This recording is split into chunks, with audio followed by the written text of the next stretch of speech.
And now topic number 1. On November 22, 1963, the nation and the world were shocked and stunned by a horrible news bulletin from Dallas, Texas. If you heard that bulletin, you probably remember exactly what you were doing when you first heard the impossible news. President John F. Kennedy, riding in a motorcade past thousands of friendly onlookers, had been shot. All too soon our worst fears were realized, as we were told that our President had been assassinated. In remarkably short order, attention focused on a single suspect named Lee Harvey Oswald, who was promptly rounded up and jailed. Oswald's background was thoroughly documented in government files and was the type that would normally have subjected him to intense surveillance by the Secret Service during the President's visit to Dallas. And yet the fact that Oswald was an employee of the Texas School Book Depository right on the parade route seemingly escaped attention ahead of time. But immediately after the shooting, he was immediately traced, cornered, and arrested. He was very nearly killed in a shootout in a movie theater, but instead shot and killed a police officer there and wound up being taken alive. Oswald's survival, however, was quickly remedied, and on nationwide television no less. Arrangements were made for Oswald to be transferred from the Dallas jail to another location, and TV crews were on hand to cover it. As he was en route from his jail cell to a waiting police car, a man named Jack Ruby, well known to the Dallas police and instantly recognized by them, was permitted to make his way to Oswald's side while still inside the police station. Millions of people watched in utter disbelief as Ruby proceeded to shoot and kill Oswald before their very eyes. Oswald had been protesting over and over that he had been made a patsy, but now he would never get to explain what he meant. Then Ruby himself was the next to go. Tough, rugged, healthy Jack Ruby strangely became ill and soon died while in jail. But Dorothy Kilgallen, the syndicated columnist who was also famous as a panelist on the TV show What's My Line, announced that she was about to blow the case wide open. She said that she had talked with Ruby and was about to publish explosive material he had given her in her next column. By odd coincidence, she never wrote the column, or at least it was never published. Instead, she allegedly died from a mixed dosage of drugs and alcohol, even though she reportedly had no history of using either to any significant extent. Thus began a nightmare of confusion, doubt, frustration, and fear for the American people. Key people with information bearing on President Kennedy's murder died or vanished left and right in the months that followed, defying all laws of chance.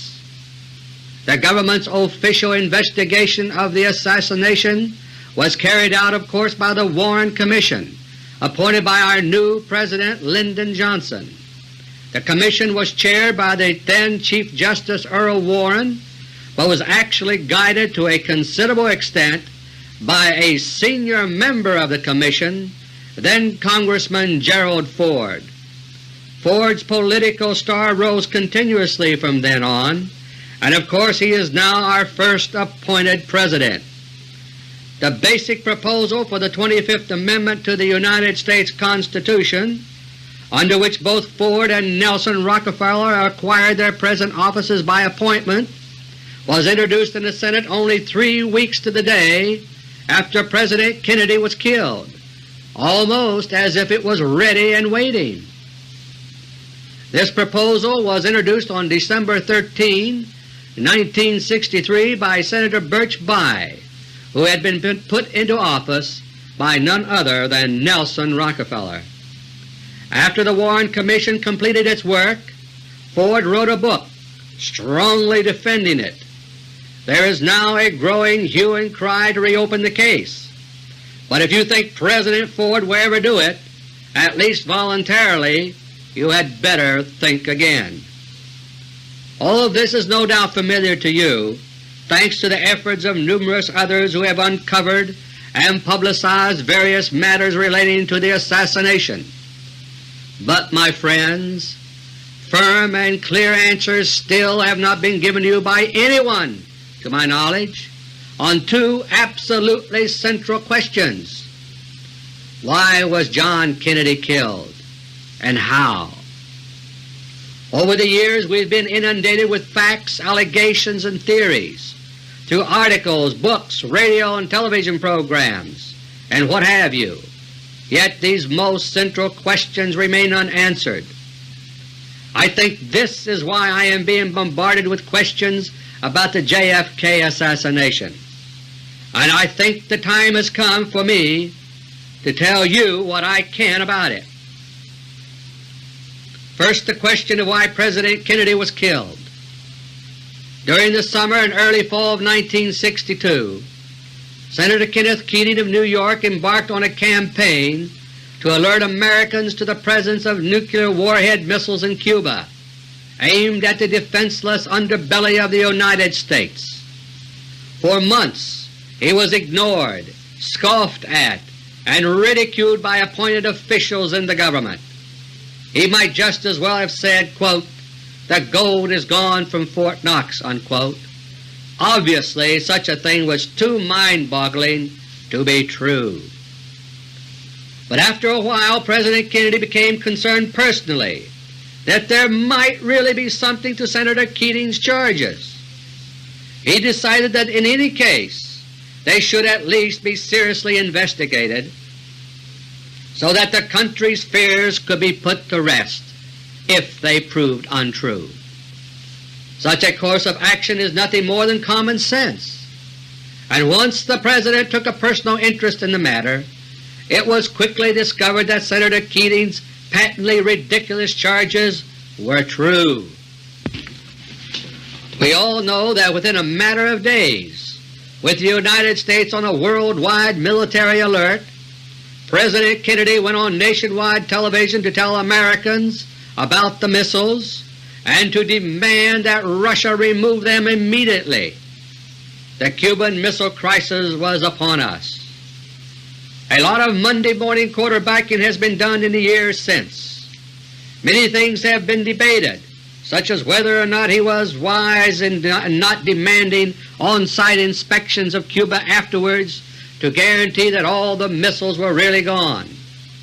But regardless of any of these arguments, John Kennedy's courage in doing what he did was even greater than most Americans realize, for he was not only confronting the Soviet Union in a deadly showdown, but he was also double-crossing the Rockefeller interests, who had enabled him to become President in the first instance. By exposing the Cuban missile buildup and stopping it just short of fully operational status, John Kennedy threw a massive monkey wrench into an attempt to speed up the schedule of nuclear blackmail, which is part of the Rockefeller plan for complete control of America, in cooperation with their ancestral home, Mother Russia. Thanks to Kennedy's action, an entirely new missile base in the Caribbean would now have to be found and developed to replace Cuba. As I say these words, this job has been accomplished. The Republic of Guyana, Guyana, a neighbor of Venezuela, has been turned into a complete police state by Forbes Burnham, who was put in office for that purpose by David Rockefeller. The Temera airfield in Guyana, 25 miles outside of Georgetown, bigger than JFK Airport in New York, was prematurely turned back to Guyana in 1965 by President Johnson in obedience to Rockefeller orders, and it is now ringed by offensive nuclear missiles targeted on the Panama Canal and on cities in the United States. I have been warning about this situation for more than a year, but to no avail. The removal of the Cuban missiles also meant that Russian military superiority over the United States would have to be achieved by a slower and harder way over a period of years. American military research and development would have to be stalled while Russia went all out to catch up and surpass us. The Vietnamese conflict, into which we were already being dragged for other purposes, could prove the ideal tool for this, causing us to waste our military resources by grinding up massive quantities in war without focusing much on improving military technology. But here too Jack Kennedy was getting in the way. Before he was killed, he had already initiated a sequence of events which were to reverse an increasing Vietnamese involvement and extract us from the Indochina combat scene relatively quickly. All this meant that Jack Kennedy would have to go. He had launched his new frontier with an idealistic view of an ambitious governmental program which had been put together for him by Rockefeller agents for purposes quite different from those he himself envisioned. But he was beginning to see the light about what was really going on, even stating in a broadcast that, quote, Castro was a tool of an international conspiracy, unquote. Had he been given the chance, he might in time have added up too many things correctly.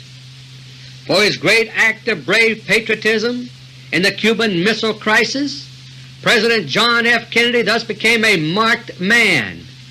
Agents of the CIA, which has been strictly a tool of the Rockefellers ever since it was started in 1947, arranged a series of possible assassination setups in 1963. As it happened, the one which was actually carried out was the one in Dallas. This brings us to how the assassination was actually carried out.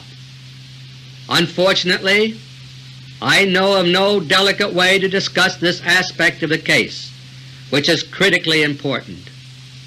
But contrary to the Rockefeller agents who dominate the United States government today, I remain convinced that the American people are not children, that we all want the truth, can handle it if it is given to us straight, and can sense when it is not being given to us.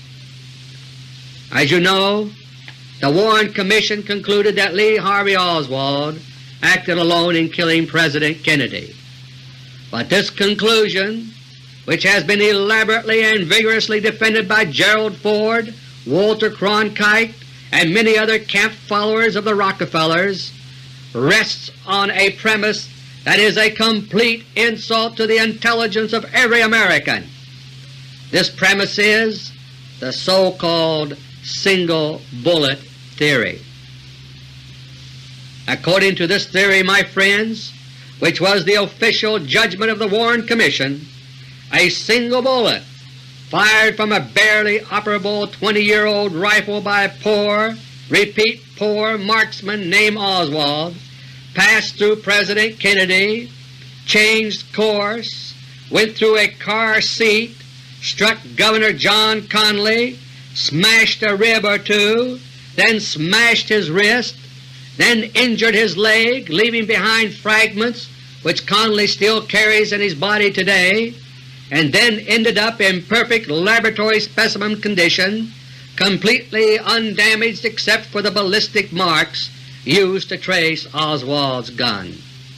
This single bullet theory is such nonsense that we would probably throw a mystery novel in the trash in disgust if it contained an episode so silly and amateurish. But this fairy tale was the only way that the Warren Commission could end up with their predetermined conclusion that Oswald acted alone, and that we should therefore put the idea of a conspiracy out of our minds. Of course Oswald was not around to tell his side of the story, but never mind. A note was conveniently found which we were assured Oswald had written, explaining that he planned to kill President Kennedy. Well, my friends, that single bullet did not kill President Kennedy, nor did any other sniper's bullet.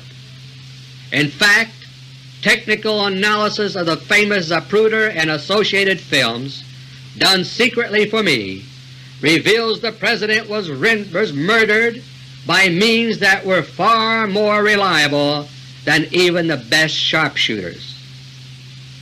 Before I tell you what did happen, based on my own information, let me review several facts which, to my knowledge, have until now never been explained satisfactorily.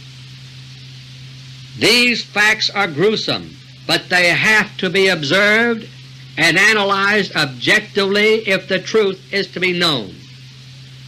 Fact: before the fatal shot, President Kennedy had already been hit from behind by a shot which had caused him to lean slightly forward and face downward. Fact: he was then killed by a shot that literally blew the upper rear portion of his head off. Several square inches of skull was blown away. Fact: this fatal shot snapped his head and body violently backward and somewhat upward in his seat.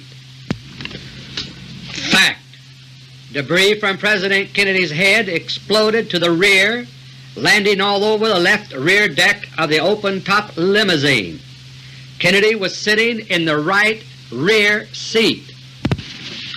Fact: at the instant of the fatal shot, the Zapruder film shows what appears to be a rush of something, a blast of some sort, into Kennedy's face from downward and in front of him, from a position within the car. This has never been commented upon, to my knowledge, by TV commentators when the Zapruder film has been telecast. But watch for this blast from within the car. It's there.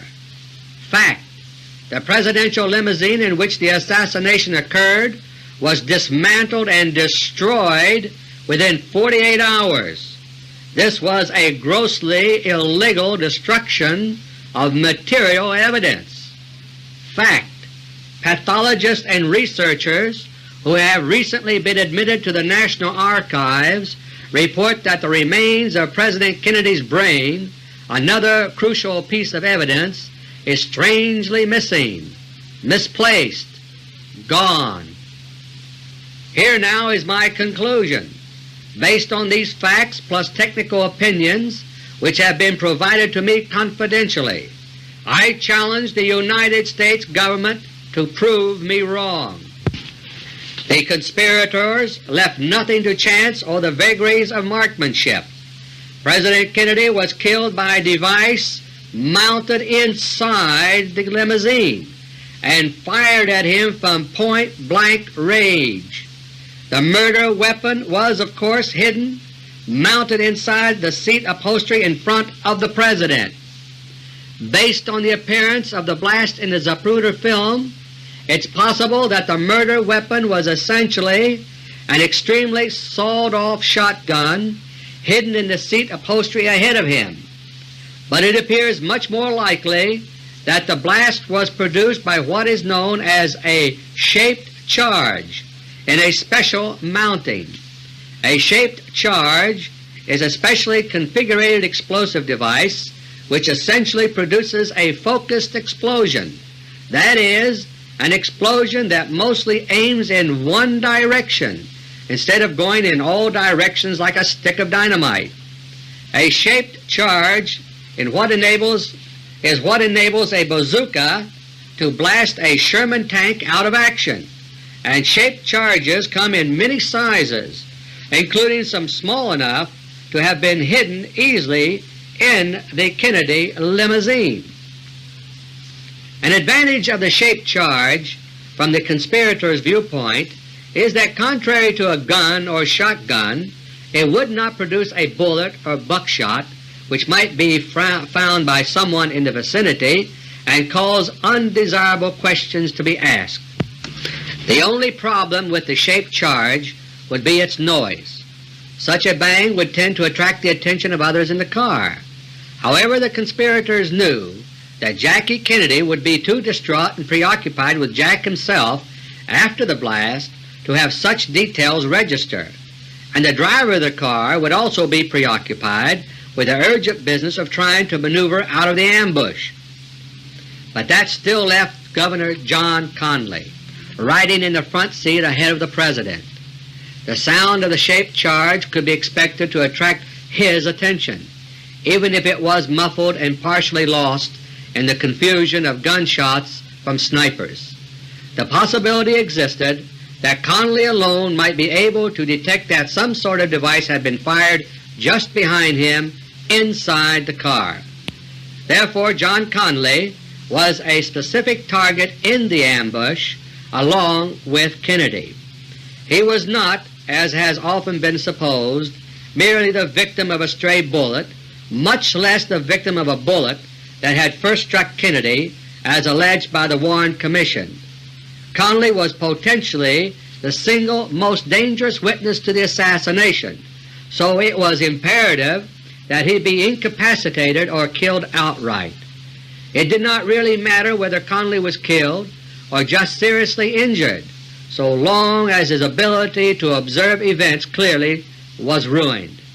This they of course accomplished. Thus multiple sharpshooters were firing at the motorcade for several purposes as it passed through Dealey Plaza. First, they were to create an ambush environment, a distraction, so that the murder blast from within the car would not be recognized for what it was. Second, they were to shoot Governor Connally. Merely as a third priority, they were also to hit the President with a shot or two, just as insurance against any possible malfunction of the murder device mounted in the car. Vice President Lyndon Johnson was not a target at all. Once it is recognized that the murder blast came from within the car, from a position firing slightly upward into Kennedy's face, all of the contorted and forced explanations you have heard up to now about a lot of things cease to be necessary. The bazooka-like blast very naturally threw him violently backward, inflicted the incredibly massive head wounds that killed him, and threw debris all over the rear deck of the car. Furthermore, it is now all too clear why the conspirators would have wanted such an elaborately rigged car destroyed quickly afterwards, something which could scarcely have been done, by the way, without orders or at least approval from the new President Lyndon Johnson.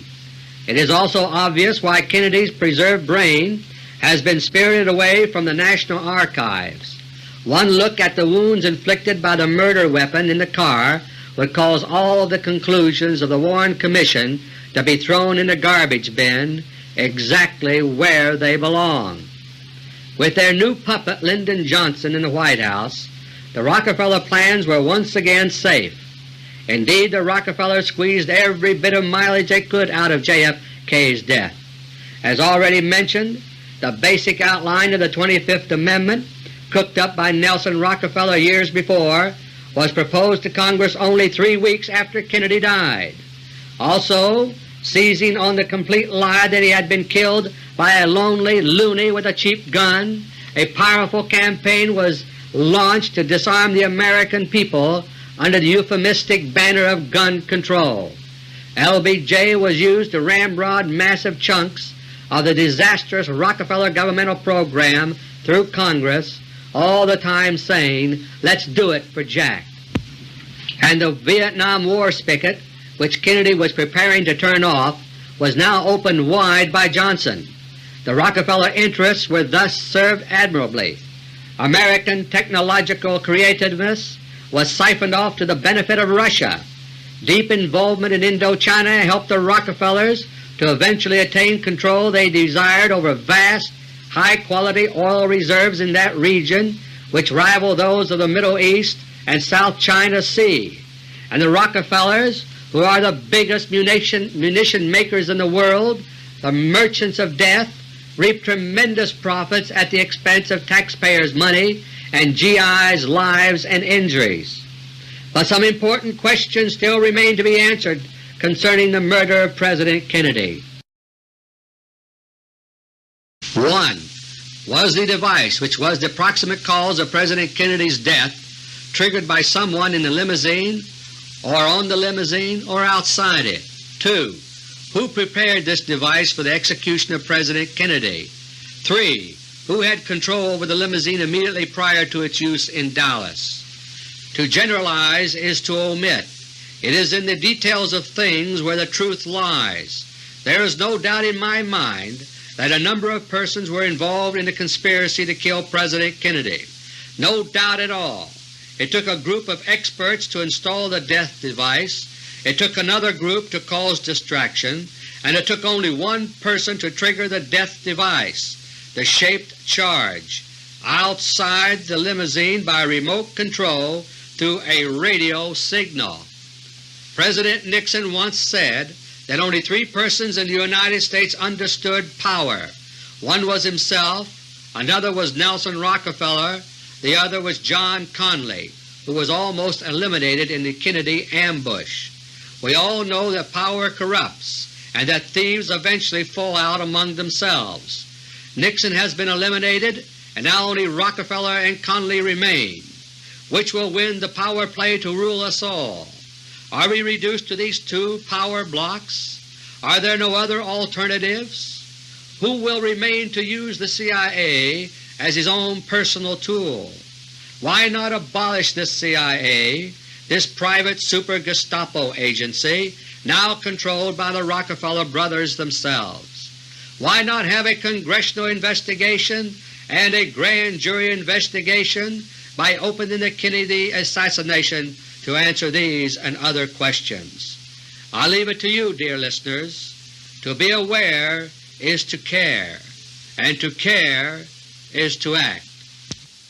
To be transferred from the Dallas jail to another location, and TV crews were on hand to cover it.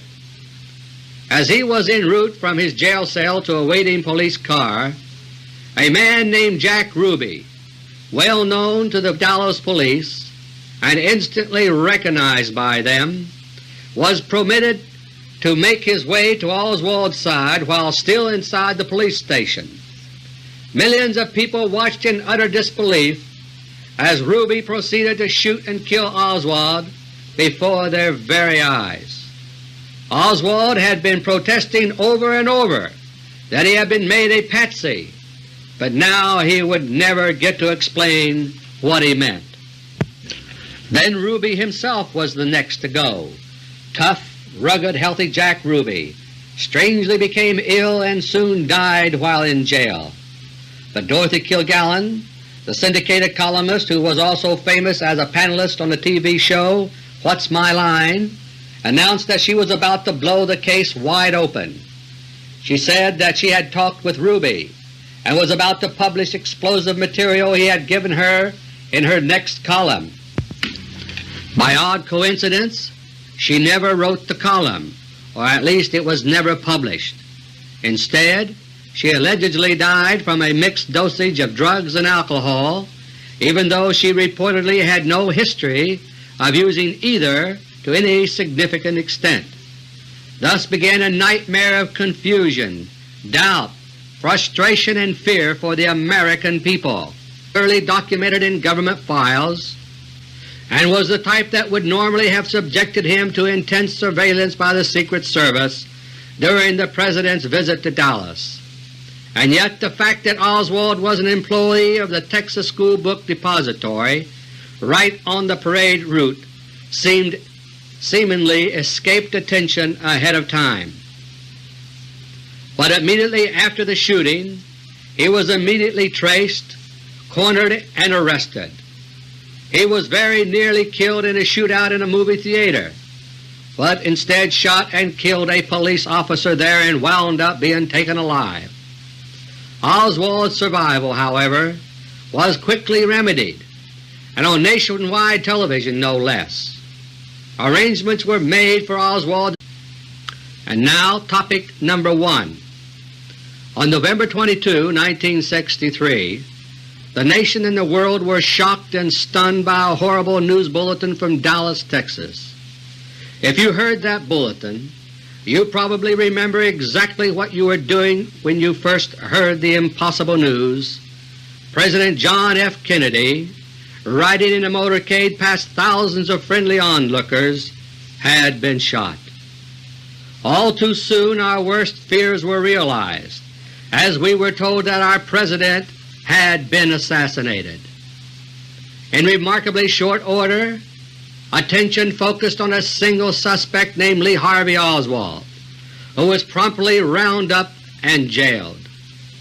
Oswald's background was that key people with information bearing on President Kennedy's murder died or vanished left and right in the months that followed, defying all laws of chance.